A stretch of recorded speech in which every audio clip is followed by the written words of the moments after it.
querer dar a conocer todas estas buenas prácticas que desarrolláis aquí, pues la verdad que para mí es un honor estar aquí.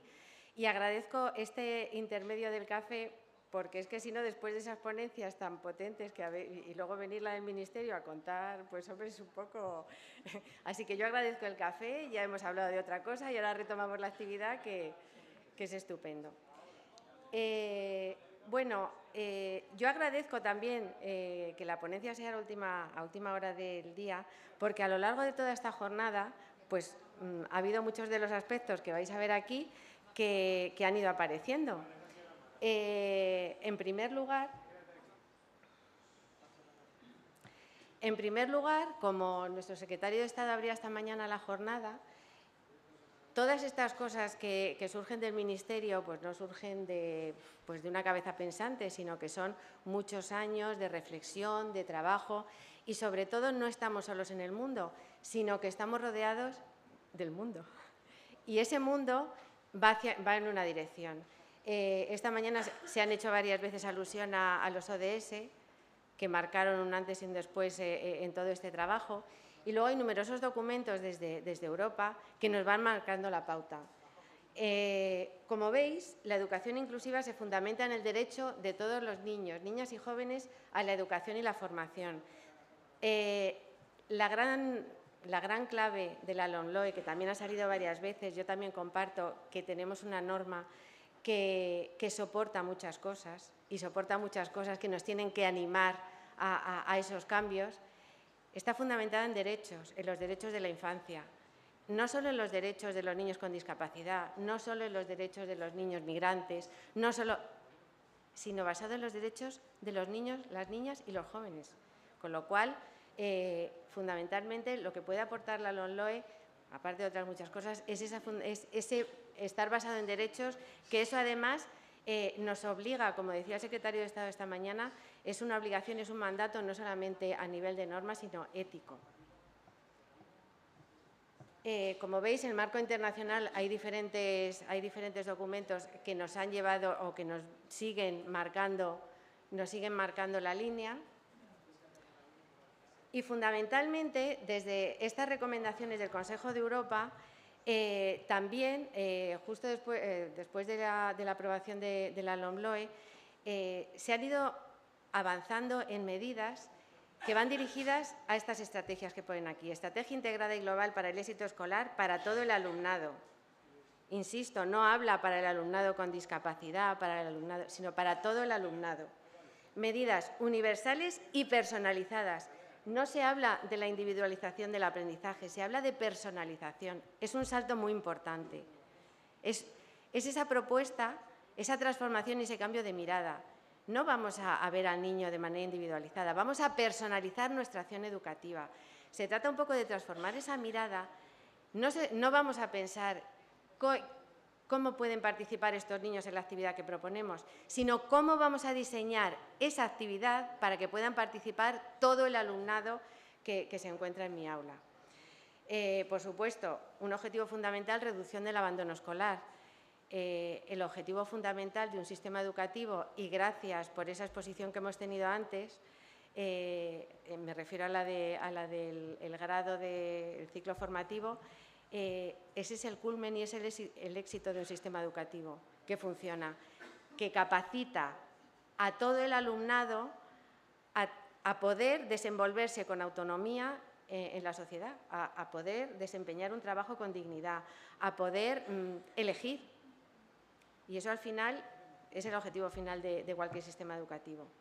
Desarrollo de las capacidades básicas en el ámbito académico, personal y social. Hay un punto muy importante y que además hay varias investigaciones que hablan sobre el bienestar emocional. El bienestar emocional del alumnado marca el éxito educativo.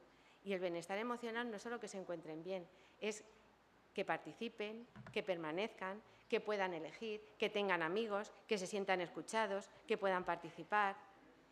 Eso no es solamente que puedan estar sentados y que estén aprendiendo. No. Lo fundamental es que se genere un ámbito, por eso hablamos siempre de que también el objetivo es crear centros accesibles, seguros, acogedores, donde toda la comunidad educativa se sienta bien y fundamentalmente el alumnado. Como veis, de esas recomendaciones que emanan, pues hablamos de la presencia del alumnado en entornos de máxima normalización. Es un cambio, yo creo que es un cambio quizá muy radical, pero es un cambio que se tiene que dar. No hablamos de la desaparición de nada. Ahora mismo no estamos hablando de modalidades educativas. Estamos hablando de la presencia del alumnado en cualquier situación. Estamos hablando de crear entornos en los que quepan todos. Y estamos hablando de diversidad. Yo voy a evitar dirigirme a lo largo de toda mi exposición. No voy a hablar de alumnado con necesidades educativas especiales, no voy a hablar de alumnado con necesidades específicas de apoyo educativo.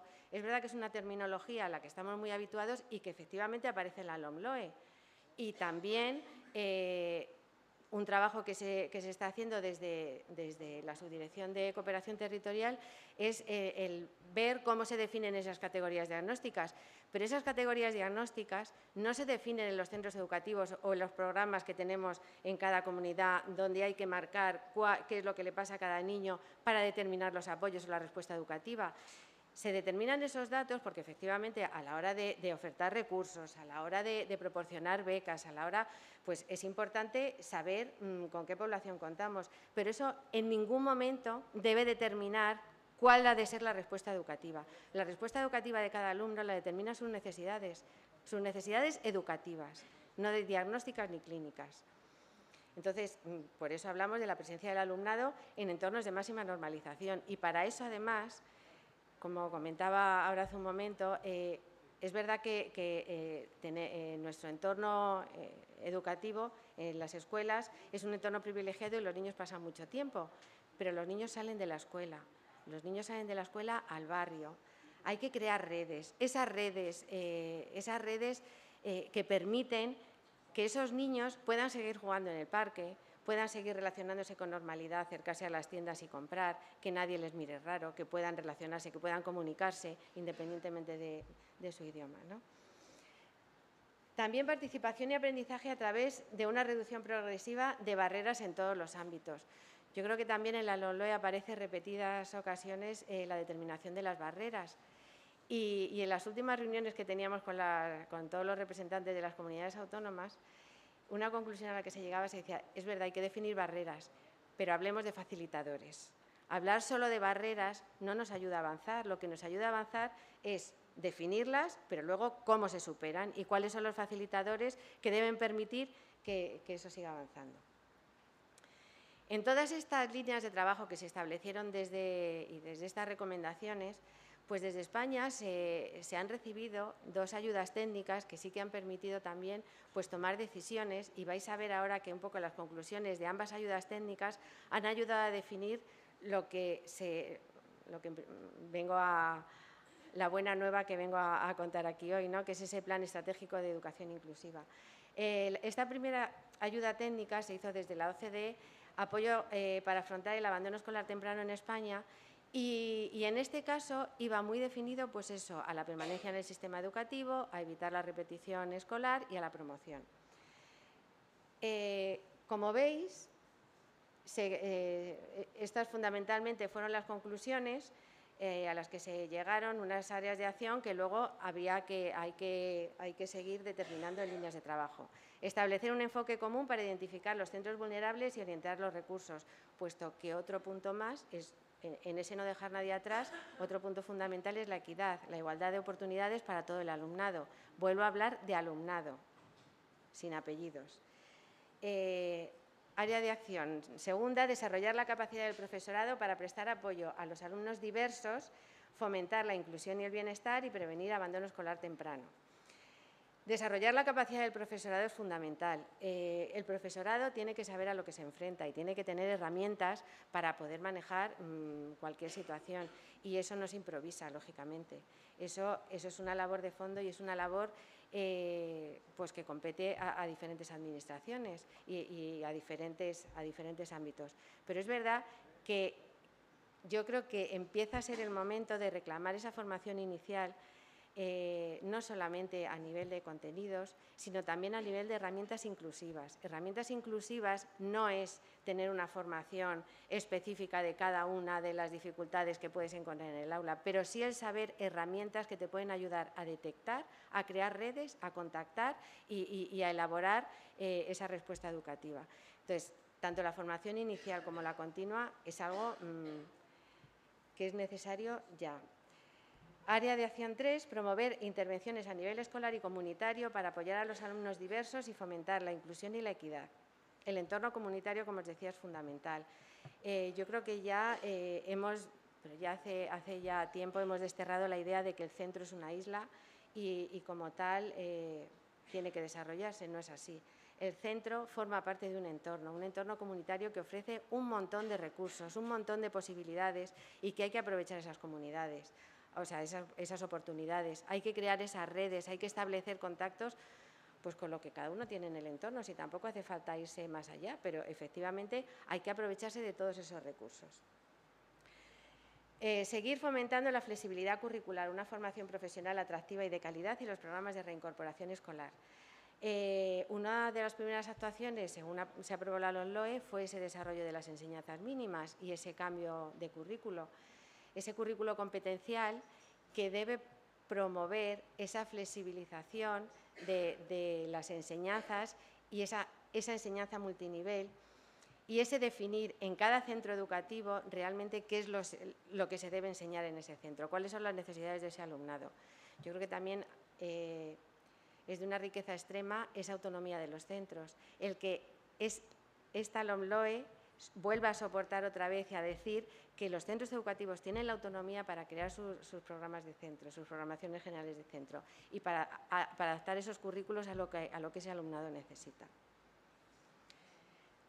Y fomentar e institucionalizar la colaboración y el intercambio de conocimiento a escala nacional sobre prácticas de éxito. Vosotros hoy aquí habéis hecho una primera aproximación, no a escala nacional, pero Mariby lo sabe, yo insisto que todas estas buenas prácticas hay que compartirlas, hay que exportarlas y también hay que ver las que hacen los demás.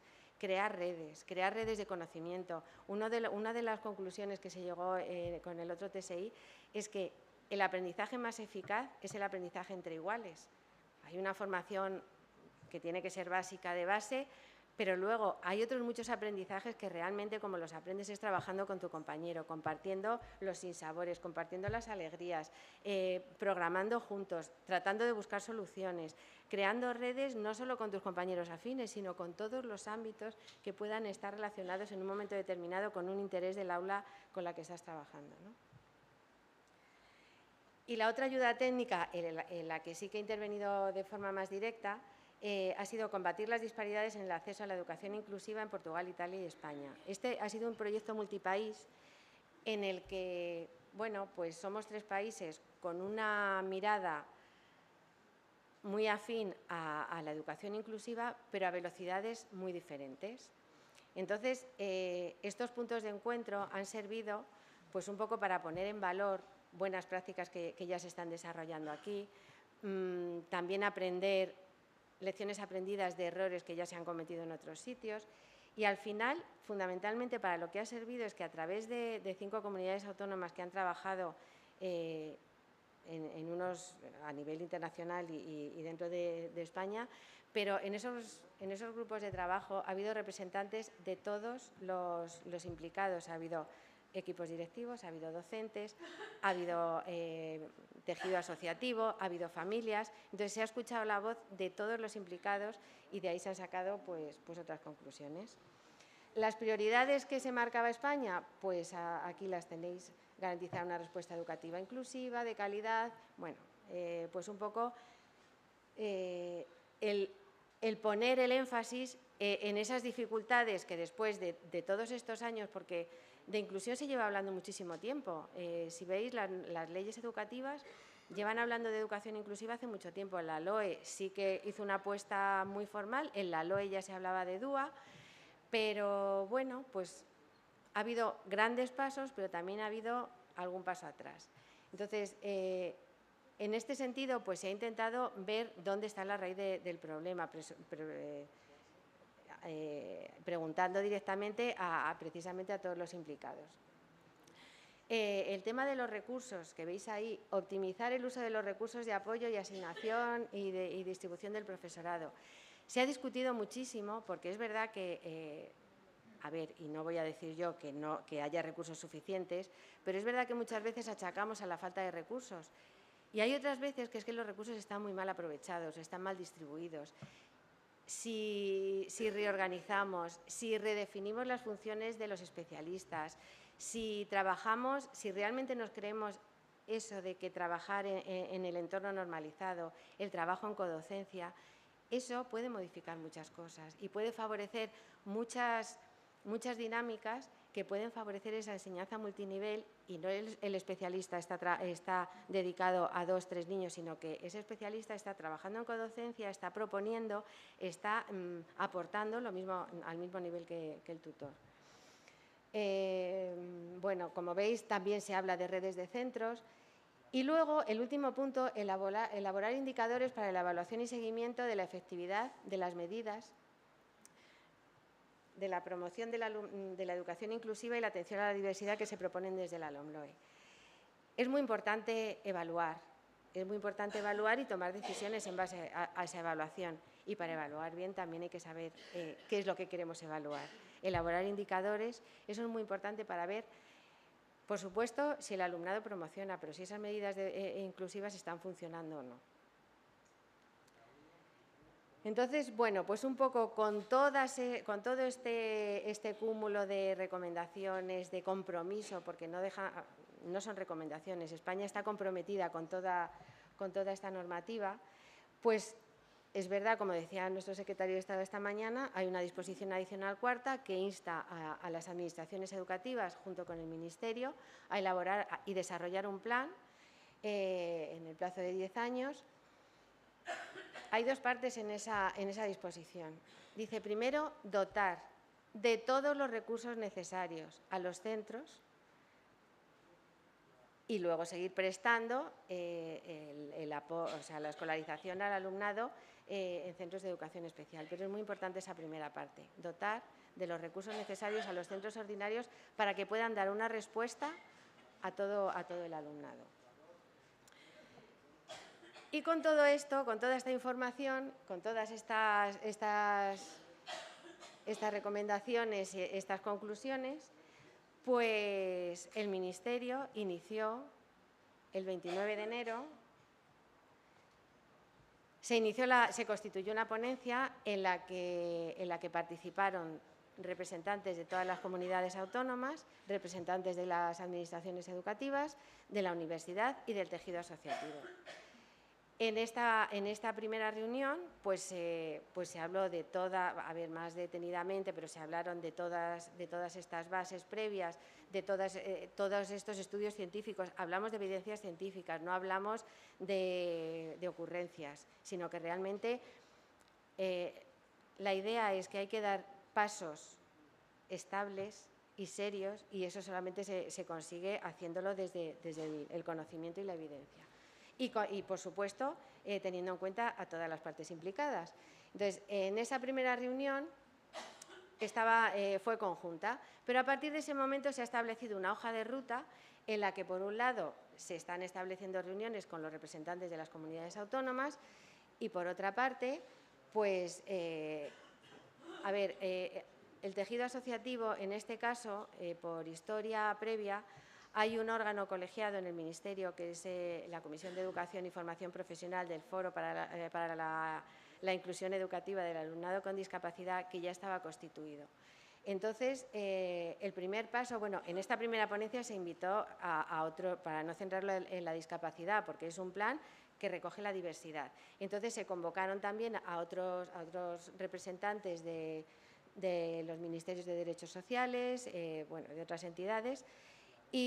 Pero como ya había este órgano colegiado, pues se ha convocado, se está trabajando, pero se está trabajando para reconvertirlo en un observatorio de la educación inclusiva. Y en ese observatorio tienen que estar representados todos y cada uno de los colectivos que tengan que ver con la educación inclusiva.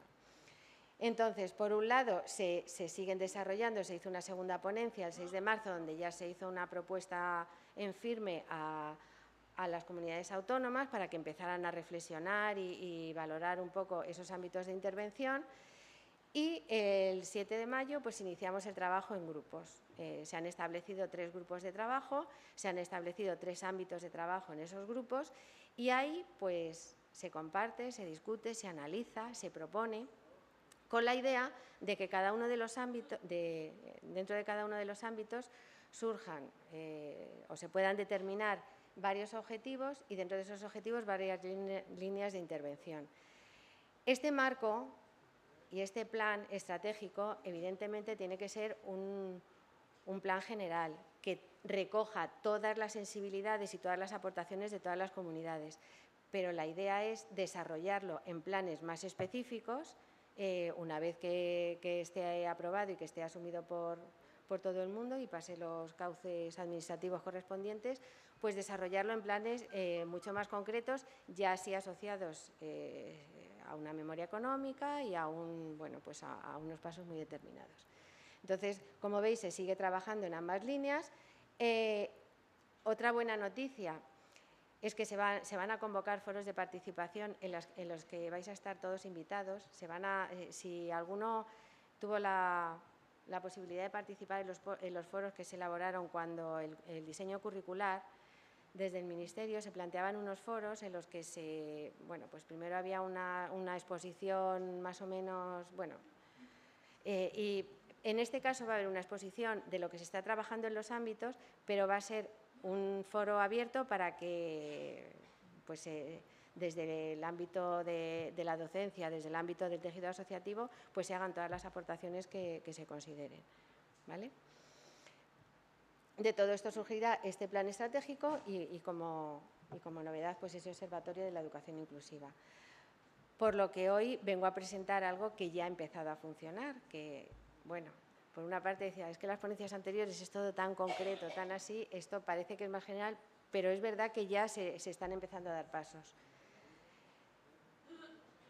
¿Por qué estoy yo también hoy aquí? Pues porque en este plan son fundamentales las experiencias de éxito que ya se están desarrollando. No venimos a inventar nada nuevo, venimos a compartir lo que ya funciona. Entonces, este tipo de encuentros que habéis hecho hoy, que estáis haciendo estos días, sirven para determinar, para promocionar, para que en un momento determinado, cuando en esos grupos de trabajo se estén hablando de medidas, se puedan aportar medidas que ya están funcionando en centros, en comunidades autónomas, en provincias, en ciudades. Entonces, esto es fundamental para el desarrollo del plan, porque de lo que se trata es de recoger y además de acompañar. Puede que alguna medida pueda parecer lo suficientemente relevante como para que desde el Ministerio se haga una evaluación y un acompañamiento para ver cómo se puede generalizar.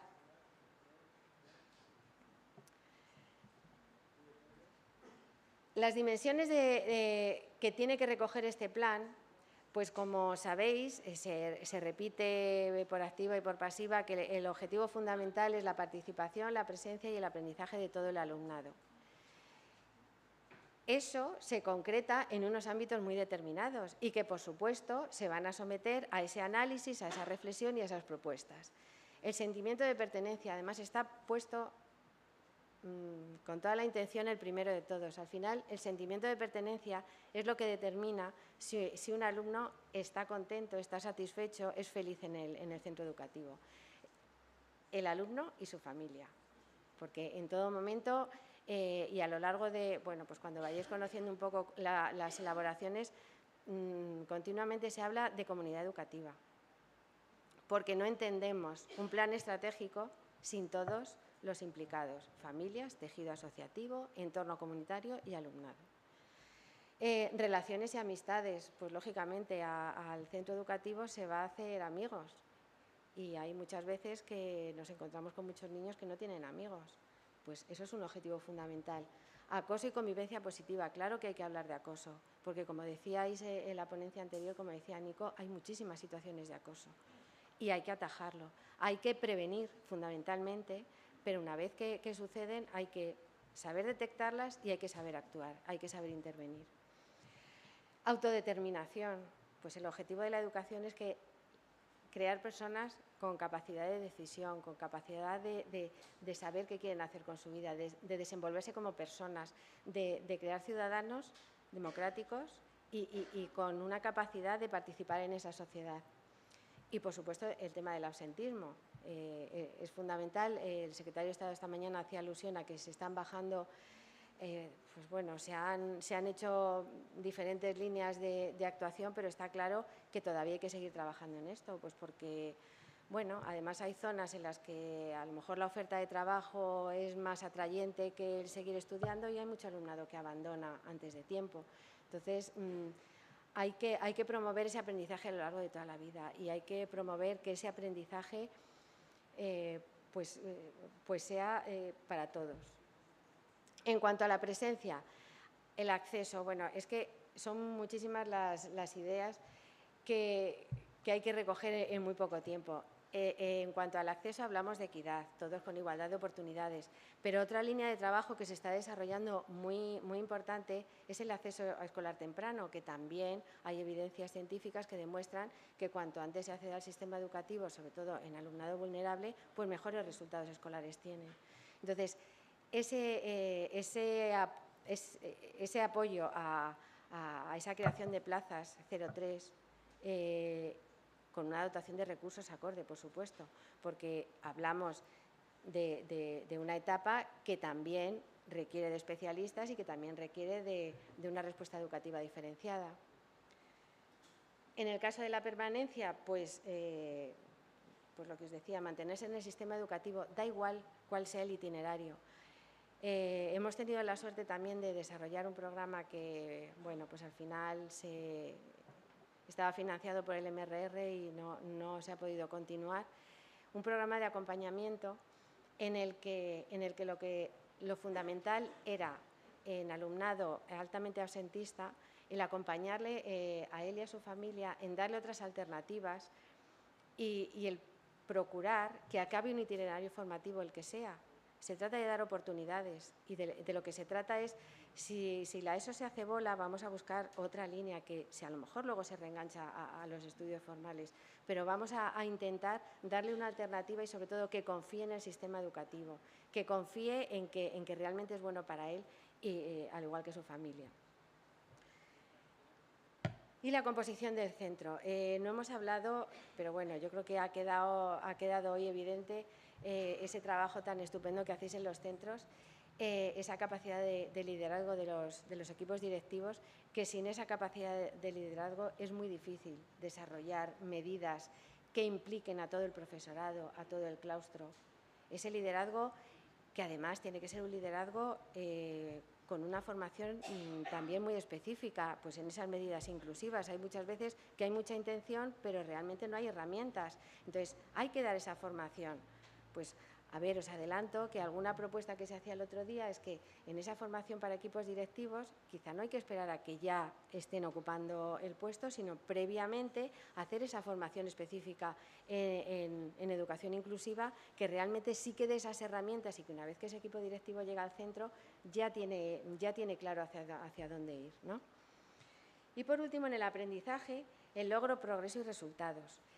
En todo este proceso hemos visto muchas evaluaciones del alumnado y el alumnado, pues diverso, llega un momento que se pierde en el sistema educativo.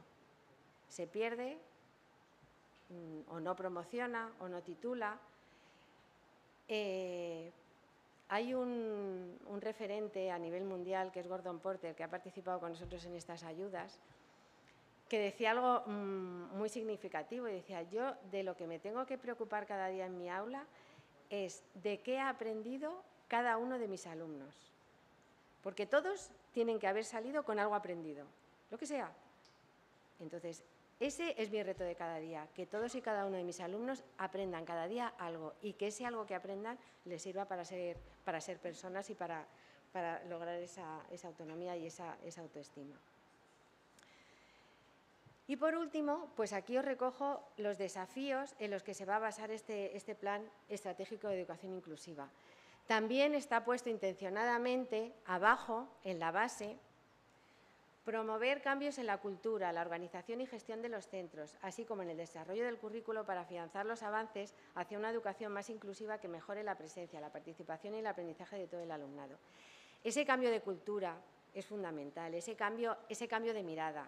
Como os decía, no se trata de ver cómo puedo incluir a este alumnado en esta actividad, no, cómo puedo ofrecer cualquier actividad que esté perfectamente ajustada a todo el alumnado que tengo en mi aula. Esa es la base. Y en esa base, pues como veis, hay diferentes aspectos que se van a trabajar y que se van a tratar de desarrollar y de buscar esos objetivos de manera consensuada. Actualizar la formación inicial y permanente del profesorado y de otros profesionales. Hay mucho personal no docente en los centros educativos que es fundamental y hay que regular y hay que asegurar que ese personal desarrolla sus funciones en plenitud y que, desde luego, esos recursos son óptimos para todo el centro. Optimizar y adecuar los recursos para dar respuesta a la diversidad en los centros ordinarios. Gestión de la convivencia. Pues hablamos de la convivencia positiva, los centros acogedores, accesibles y, desde luego, que den seguridad y confianza al alumnado y a sus familias. Promover el acceso escolar temprano, 0-3. Garantizar la accesibilidad universal. La accesibilidad universal no es solamente la accesibilidad a los espacios, la accesibilidad cognitiva a la información, accesibilidad a nivel emocional. Hay muchos alumnos que verdaderamente tienen barreras emocionales para estar de pleno derecho en sus aulas. Son barreras que hay que tenerlas en cuenta también y que hay que promover medidas y estrategias para realmente garantizar que esas barreras se identifican y que además hay facilitadores que permiten acceder a ellas. Transformar la evaluación sociopsicopedagógica como herramienta clave para la detección de barreras y definición de facilitadores. Como os he dicho, no iba a hablar de alumnado NE, NEAE, y lo que está claro es que los equipos de orientación tienen una labor fundamental, y esa labor fundamental es determinar cuál es la mejor respuesta educativa para cada uno de los alumnos. Eso es así. Entonces, hay que darle también una vuelta a esa evaluación psicopedagógica, a las modalidades educativas. Hay que ver cómo mejorar esa respuesta. Fomentar una mayor colaboración entre centros creando redes. Bueno, pues es que no me voy a cansar de decirlo. Creo que el aprendizaje entre iguales es fundamental. Creo que enriquece todo y creo que es la única manera realmente de establecer bases sólidas de las actuaciones, ¿no? El liderazgo y fortalecer las redes de colaboración institucional y con las familias. Pues como os decía, todos los implicados, interinstitucional, por supuesto, pues lo que decía Nico antes, es que no puede ser que sanidad vaya por un lado, que servicios sociales vaya por otro, que educación vaya por otro. En ese sentido, pues también deciros que se ha llegado a un documento de consenso con respecto a la atención temprana, en el que se ha participado desde los 4 ministerios, Sanidad, Derechos Sociales, Juventud, Infancia y Educación, en el que hay un marco de recomendaciones que todos debemos ir encaminados a cumplir para establecer ese marco de atención temprana de calidad. Se van dando pequeños pasos, pero que sean pasos sólidos, estables y que realmente pues, vayan a ese objetivo, que es ofrecer la mejor respuesta a toda la diversidad del alumnado, que cada vez son más diversos, que cada vez son situaciones más complejas, pero que nuestra obligación fundamental es estar ahí para ellos. Pues muchísimas gracias y enhorabuena.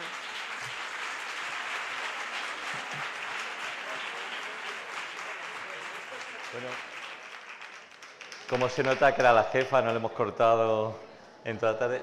Vamos a admitir algunas preguntas y cerramos ya las sesiones. Supongo que tendréis algo que preguntar. ¿Alguien quiere participar? Esta primera fila. Por aquí abajo.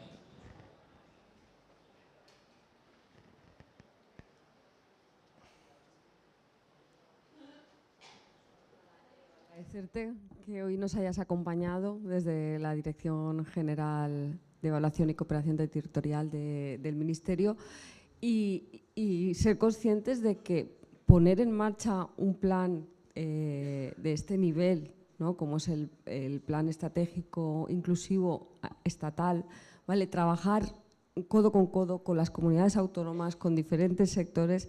Sabemos, ¿no?, los que estamos dentro, que no es nada fácil, no es nada fácil, y yo como primeriza en la Dirección General, de verdad que el trabajo que se hace desde el Ministerio, el poder acordar desde todos los sectores, escuchar a los diferentes foros, a las diferentes administraciones educativas, que todos sabéis que cada uno cojea de un pie, y entonces al final el objetivo es siempre sacar un plan consensuado, o al menos que disguste lo menos posible, ¿no?, a todo el mundo, pero con un objetivo en común.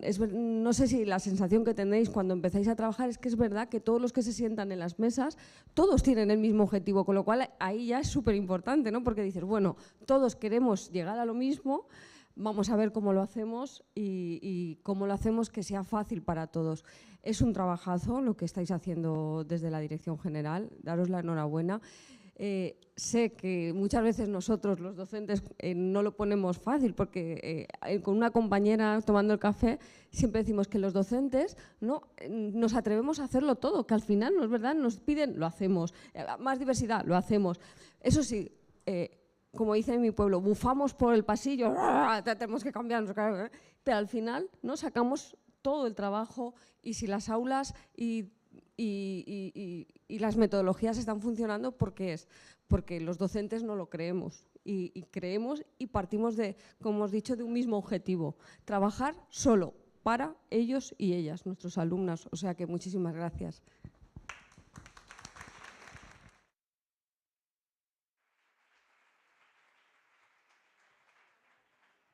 A ver, lógicamente nadie ha dicho que esto sea fácil ni que se vaya a conseguir, pero es verdad que a mí me parece que la implicación que hay ahora mismo de todos los territorios, de todas las comunidades autónomas, las que habéis participado ya en alguna reunión, bueno, pues con ganas de aportar, que eso es fundamental, porque realmente cuando se abre una línea de participación es que hay que aprovecharla, porque no sabemos cuándo se va a poder producir otra situación así. Entonces, es verdad que el trabajo con los técnicos es fantástico y es apasionante, porque al final, pues es que es eso, todos tenemos el mismo objetivo común y con muchas ganas de sacarlo adelante. Buenas tardes. Mira, quería hacerte una pregunta vinculada con el tema de los recursos, no solo los educativos, es decir, todo ese personal que cada vez más está en los centros educativos y que por lo menos aquí no tiene definidas funciones. Y en mi caso, por ejemplo, que soy la directora del Reina Sofía, pues se plantea un problema importante, porque ¿hasta dónde llega el ATE? Vamos, esta persona que continuamente le cambiamos el nombre y que ahora todos conocemos como el cuidador. ¿A qué personas tiene que atender el fisioterapeuta? ¿Cuándo interviene la enfermera escolar? Muchas veces nosotros, como equipo directivo, se nos plantea el hasta dónde le puedo exigir a esta persona, son sus funciones, cómo combinar el tema sanitario con el educativo, y actuamos mucho por instinto, pero eso no puede ser. Cuando éramos poquitos se podía, ahora que somos muchos es imposible. Hay muchos convenios con la ciudad autónoma y son perfiles que sí están definidos hasta cierto punto, pero no está estipulado cuáles son sus verdaderas funciones. Y es una reivindicación que llevamos haciendo bastante tiempo al Ministerio, porque se nos plantean problemas diarios en la escuela, de personas que llegan como técnicos de educación infantil y me dicen, mira, no, yo no tengo que cambiar a ningún niño.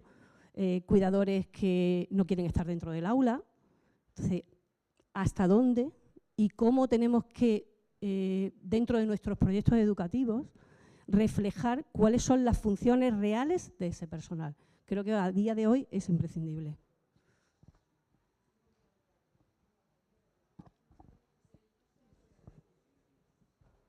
Que sí, que no se oye. ¿Sí? Que estoy totalmente de acuerdo contigo. Efectivamente, hay que regular y es que es verdad que cada vez en los centros hay más personal y hay personal docente y personal no docente. Y luego, además, muchos centros son centros abiertos, además, bueno, pues a muchas situaciones y actividades que tienen que estar reguladas. Pues estamos en momento de esas reivindicaciones. Así que hacerlas llegar a vuestros representantes de la dirección provincial, porque efectivamente es el momento de analizar, de discutir y de informar.